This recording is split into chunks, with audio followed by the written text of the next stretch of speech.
guys, how do y'all do? I got 2 videos going twice because I'm going live here and I'm recording here. So if I just keep looking back and forth, ignore it. My kids are here, of course, because we're quarantining. So if you hear children, ignore them too. So I am going to do a basic vanilla recipe cake.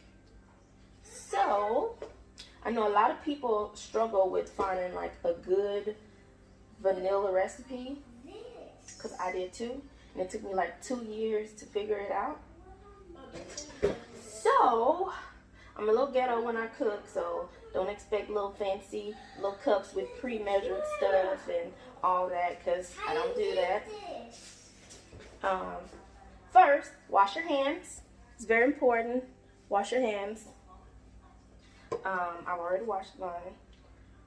I have my stand mixer, and I got all my ingredients sitting here. So the first thing I'm going to do is I'm going to put my oven on 325. I bake everything on 325. You kind of have to just know your oven. Sometimes you can cook it too fast and then you end up with a really brown top, or like it's really crusty, or sometimes you bake it too slow and it doesn't cook well, or you're waiting forever. So my oven cooks everything really good at 325. So, set my oven.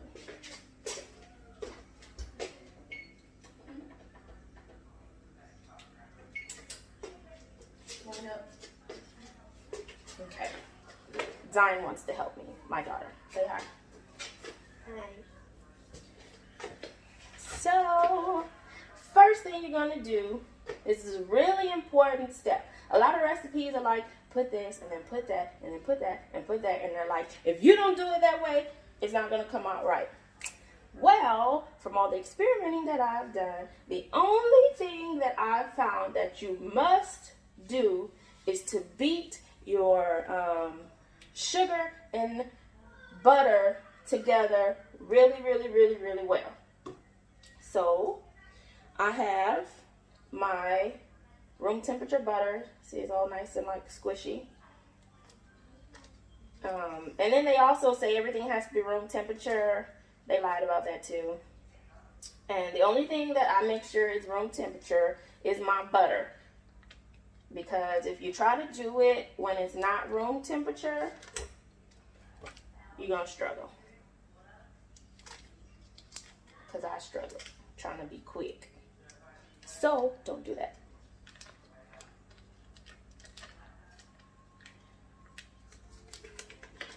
Okay, I got my butter in.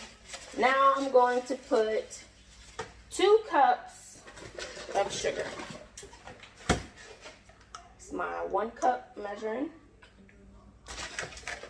sugar.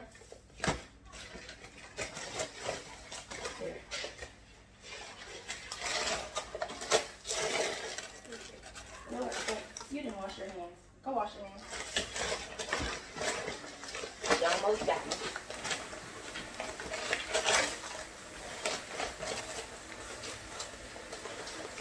I'm struggling, y'all. Okay. 1 cup. Hey, brother. 2 cups. Wait, no. Don't put that in there, because you're going to need that later. Alright. I'm going to hook I'm using my mixer paddle. I'll lift it up. Mix it. While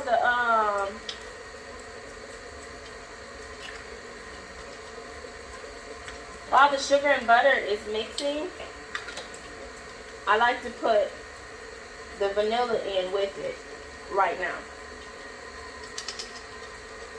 So this is 1 teaspoon. I'm going to put 2 teaspoons of vanilla. I have McCormick because I couldn't go to the store that I normally get my vanilla from. But if you don't, always make sure that you guys pay attention to the ingredients on your vanilla, because I used to just buy any kind, then I started reading the ingredients, and you'll read them and sometimes they'll say corn syrup or caramel coloring, all the other kind of crap. The only thing you need in your vanilla is vanilla bean, alcohol, and sometimes they'll have water in it. And I guess, I don't know why, but it won't kill you to have water in your vanilla. But if you buy some vanilla and it's got all that extra crap in it, I mean, it's going to probably taste fine, but I've just become more conscious of things that I buy. I read the ingredients on everything now. So yeah, 2 tablespoons. And you see I'm still letting this mix. I'm going to let y'all see it in a second. I'm going to put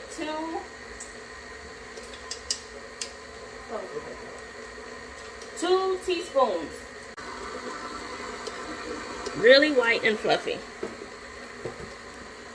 If it's not white and fluffy, keep mixing. Which is why it's really good to have a stand mixer when you're baking from scratch, because sometimes you just gotta let stuff mix. I am going to use 4 large eggs.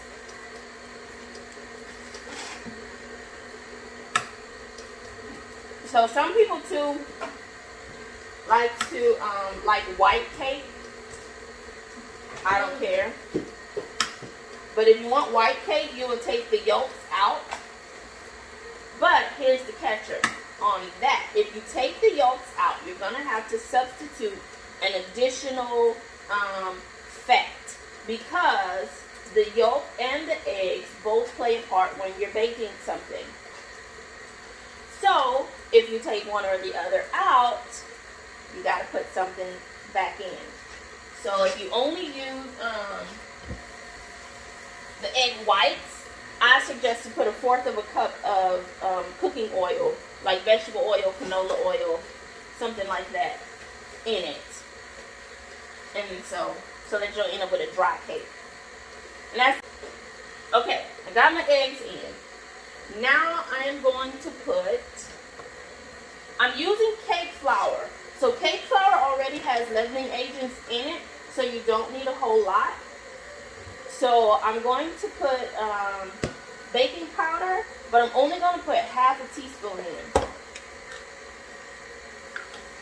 I told y'all I'm not fancy. I don't do all that pre-measuring stuff. I don't have time for that. You don't have time to do it. So also make sure, see, this is what she was about to do. See that? Don't do that, because that's too much. Too much.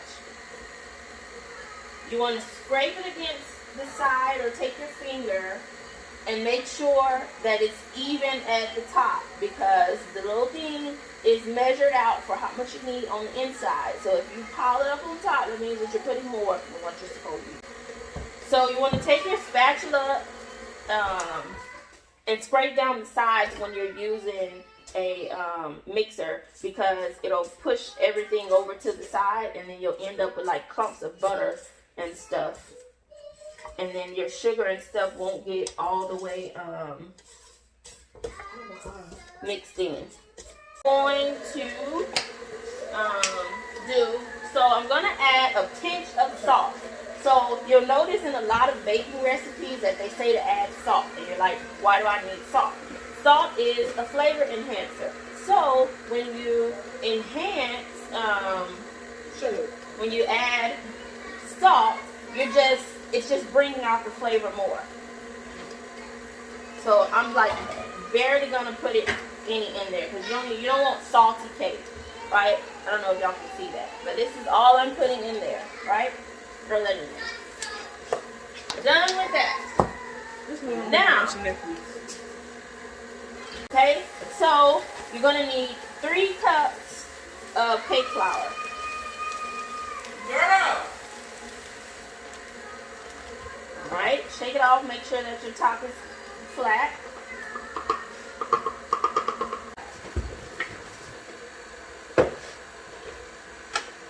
I use, so you need a cup of milk or a cup of a liquid, right? I use 1/2 cup of whole milk, half a cup of heavy whipping cream. Don't ask me why. I just tried it one day and it was great, and so that's what I did. If you don't have heavy whipping cream, you can do 1 cup milk. Make sure it's whole milk. Don't be trying to act like if you use skim milk on the cake, it's going to make it healthier for you. It's not. It's going to make it drier. Okay? Because you need the fat. Yes, you can put it. So there's your half a cup of milk. Be careful so that all of it goes in.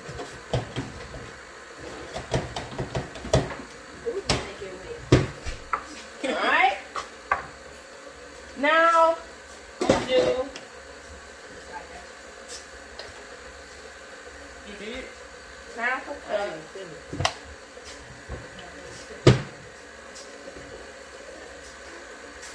Of heavy whipping cream.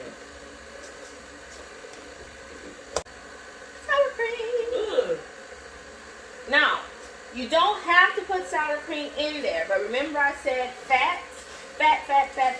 That's what makes a cake moist. And I gotta hurry up because if you mix it too much, it's gonna mess up.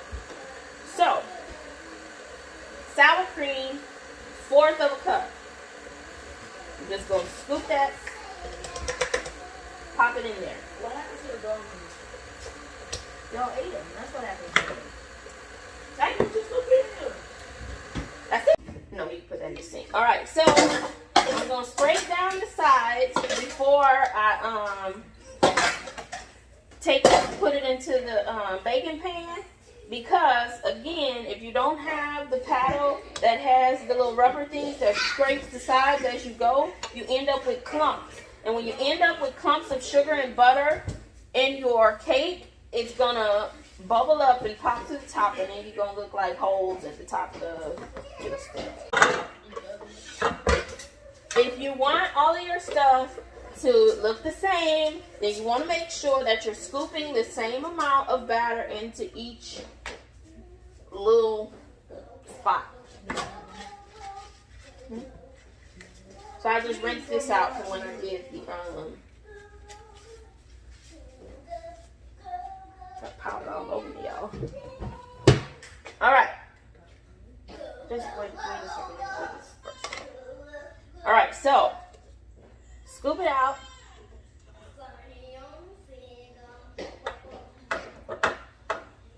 Pop it down. So you also want to make sure that you don't fill up the entire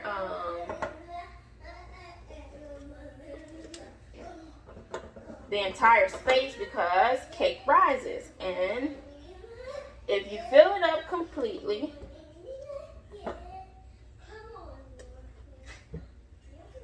it's not gonna, I mean, it's gonna like overflow.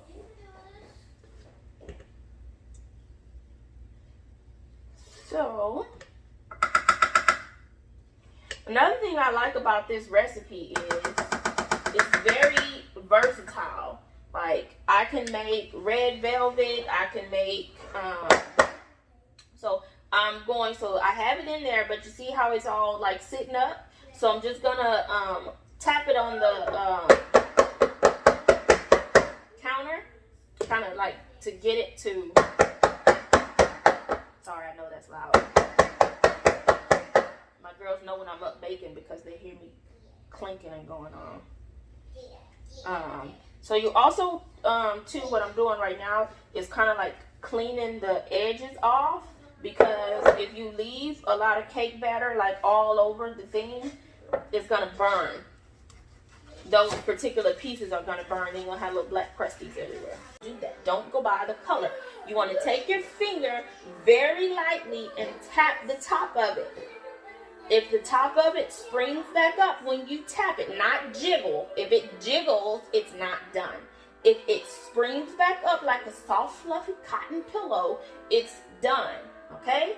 Take it out. Because if you're like, oh, it's not dark enough, and you leave it in there, you're going to be like, oh my God, when you pull it out, because it's going to be overdone. All right? So if you press it, it springs back up, right? All of them. None of them. If you press it and it sinks in, that means the inside. Hey, Ashley. Hey, Ashley. So that's how you know they're done. If you wait until they're brown on the top, they're going to be overcooked, and they're not going to be moist on the inside. They're going to be dry because you overcooked it. So I'm going to pull out this last. Watch out, watch out, watch out, watch out. So these are right out of the oven. And you see when I press still? That's how you know. She said hey. She said hey back. Okay? Let's go. We're going to make cream cheese icing. Give me one of those sticks of butter. So, yeah, I have never in my life used this brand of cream cheese, but they were out of the Philadelphia, and they were out of the Great Value, and I know both of those work. And this was all they had. So, hopefully it's going to taste like something.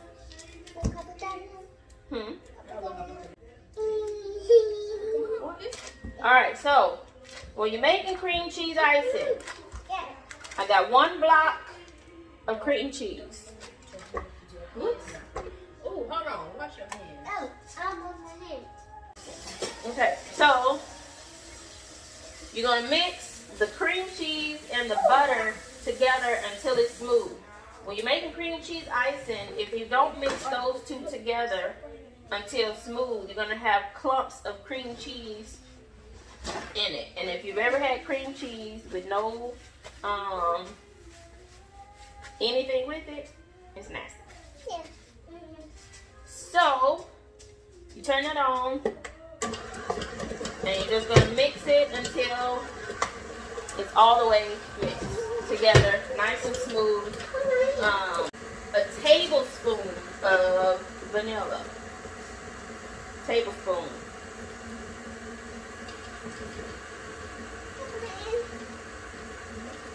Yeah.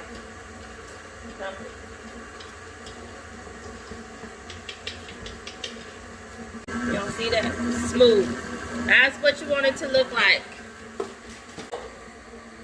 You want to put it on the slowest speed possible, because if you have it going up too far, no, leave it up. If you have it mixing too fast, when you put this in there, you're going to have powdered sugar all over your kitchen and you're going to be mad at yourself. So, you just pour it in a little at a time. And also you pour a little at a time, because if you pour it to where it all at once, it's also going to splash out no matter how fast or slow the thing is going. So you just add a little bit at a time. A little at a time.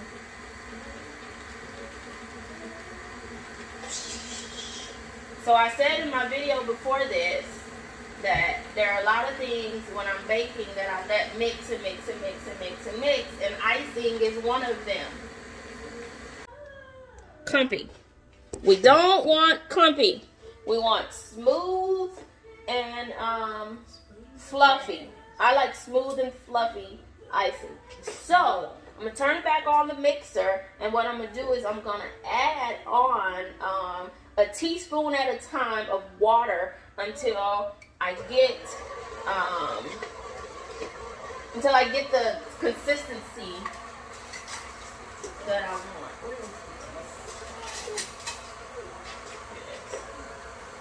Okay.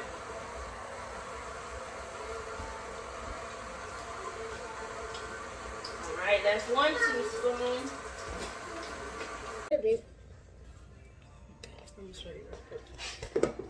That's what you want your icing. This is what you would want it to look like if you were like piping it out of a bag. So what I'm gonna do is I'm gonna put a little bit of this in a bowl.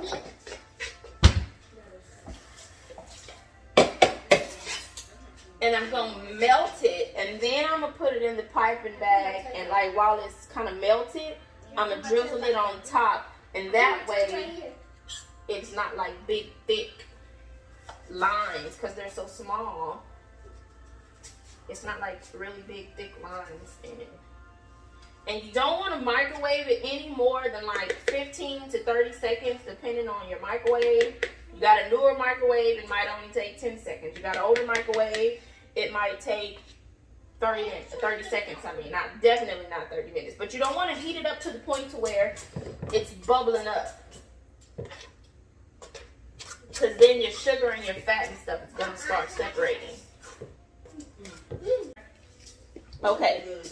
So, you see now it's soupy, right? This is the consistency that you want to be able to drizzle it over them, because if you try to use it with it thick like the icing is made, it's not going to look right. If you don't have a piping bag,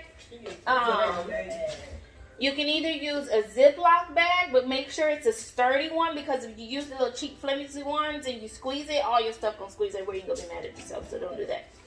Or you can, with this particular case, because it's soupy, you can just go over it with your spoon like this, and it will drizzle.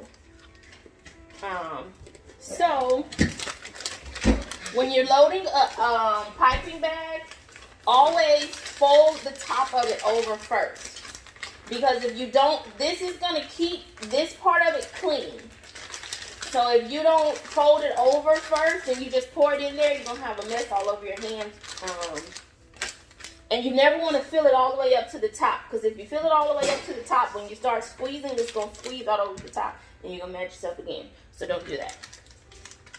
So I'm just going to pour this in there like that, right? So you see now the outside is nice and clean. Now I'm going to cut the tip of it, but I'm only going to cut maybe like not even a full fingertip length, because these are small. So the more you cut up, the bigger the hole is going to be, and I want like small, pretty drizzles on it. And you want to do this while the icing is still kind of warm. So you see how that just flows out of there like that? And you want to squeeze it a little bit always to make sure you get any air out. I don't know if y'all can see it or not, because I couldn't see. But I'm going to do all of these. No, y'all can't do this part. But I know what you just did. It took me forever to fix my vanilla cake recipe, because I tried, it was some I tried and they came out tasting like cornbread, and some of them I tried tasted like pure flour. It was just a hot mess. So what I had to do was I looked at all the recipes and I saw which ingredients did every one of them have. And when I saw that, I figured, well, if all of them got it, then you got to have it in that particular recipe. So I started off with those, and then I just kind of tweaked and, you know, did what I wanted to do to it until it came out, the texture and the flavor. Because your cake can taste good, but then it can be dry, you know, or it can look good and taste like cardboard. Show y'all what the what the inside of the cake looks like, right? So if you can see this, when you press it, it's nice and spongy, right? That is what cake should feel like when you push it. It shouldn't be all hard and I can't do anything with it. It should be soft and spongy. And this is why it's important to make sure that you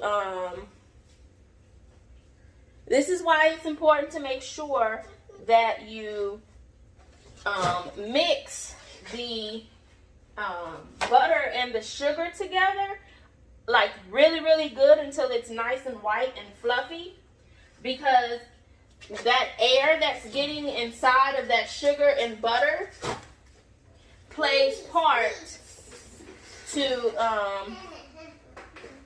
the cake being fluffy, because that air is what makes it fluffy, right?